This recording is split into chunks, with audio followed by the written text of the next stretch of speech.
Maintenant, j'aimerais qu'on parle d'un piège qui est très fréquent dans les projets de transformation, et c'est un piège dans lequel beaucoup de chefs de projet ou de porteurs de changement vont tomber très régulièrement. En tout cas, c'est ce qu'on constate sur le terrain. Souvent, on présente le changement, on va l'expliquer, on va demander si tout le monde est d'accord. Et la réponse, ça va être globalement oui. Et c'est à ce moment-là que le piège arrive parce qu'on peut considérer qu'avec ce oui, c'est parfait, c'est validé, on peut avancer. Alors qu'en réalité, la personne a dit oui, ou de manière générale, les personnes qui vont être impactées par le changement ont dit oui, mais ça veut pas forcément dire oui. Et je m'explique. Ce oui, très souvent, il veut juste dire j'ai bien compris, ou j'ai bien entendu, ou je veux pas contredire, je préfère me taire, mais en réalité, ça veut pas forcément dire je suis convaincu et je vais changer mes pratiques. Et c'est là où la nuance, elle est fondamentale. Parce que dans beaucoup de projets, on pense que l'adhésion, elle a été acquise à partir du moment où les gens en réunion ont dit oui, alors qu'en réalité, c'est pas encore le cas. Si je reprends l'exemple de la mise en place d'un nouveau portail de saisie des congés et des absences de manière générale, donc on va réunir les managers, on va leur présenter le projet, et puis on va leur expliquer qu'à partir du mois prochain, par exemple, tout va se passer dans le nouveau logiciel. Qu'on arrête les papiers, qu'on arrête l'Excel, qu'on arrête les mails. À ce moment-là, on va demander si c'est clair pour tout le monde. Et très souvent, on va avoir une réponse de consensus un peu collective qui va être dire oui, oui, et donc on va penser que c'est bon, c'est embarqué. Mais en réalité, c'est pas forcément le cas. L'autre aspect, c'est le fameux oui par respect de la hiérarchie. Dans beaucoup d'organisations et surtout dans nos contextes ouest africains, on a une culture de la hiérarchie qui est très forte. Et donc contredire publiquement son manager, c'est pas naturel. Au contraire d'autres sociétés ou d'autres contextes où finalement le challenging de la décision du manager est vu comme un aspect positif. Dans nos organisations, ce n'est pas le cas. Et c'est une réalité avec laquelle il faut composer.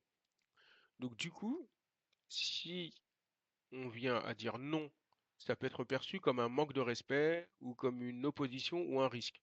Donc les gens, de manière naturelle, préfèrent dire oui, même quand ils pensent que ça ne marchera jamais ou que c'est trop compliqué.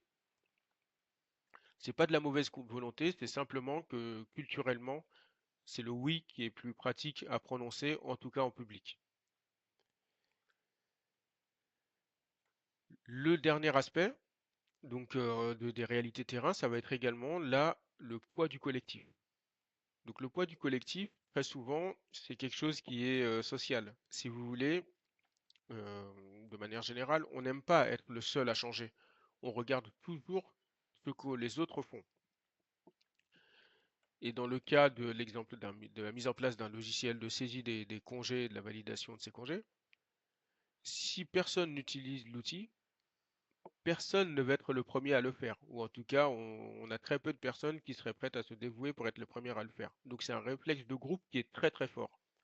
On suit la norme, mais on ne suit pas la règle officielle.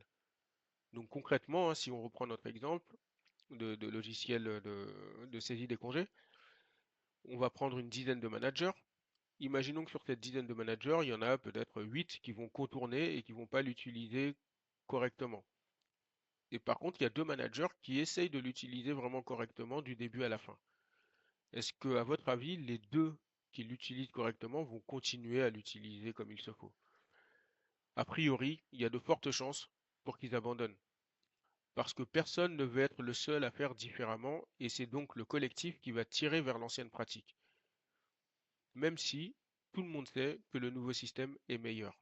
Et ça, c'est une réalité avec laquelle il faut composer, il faut l'avoir en tête pour pouvoir justement mettre en œuvre les actions qui permettent de tirer l'ensemble du collectif vers les nouvelles pratiques.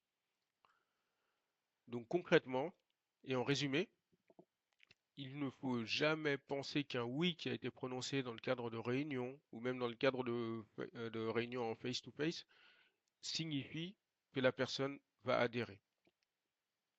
Et la conduite du changement, c'est également au-delà de ce qu'on va constater dans les discours, c'est de pouvoir mesurer concrètement les changements, les actions, les comportements, les nouveaux comportements, pour être sûr que l'adhésion a réellement pris. Voilà pour cette partie. je vous propose de nous rejoindre dans la nouvelle partie à travers une nouvelle vidéo.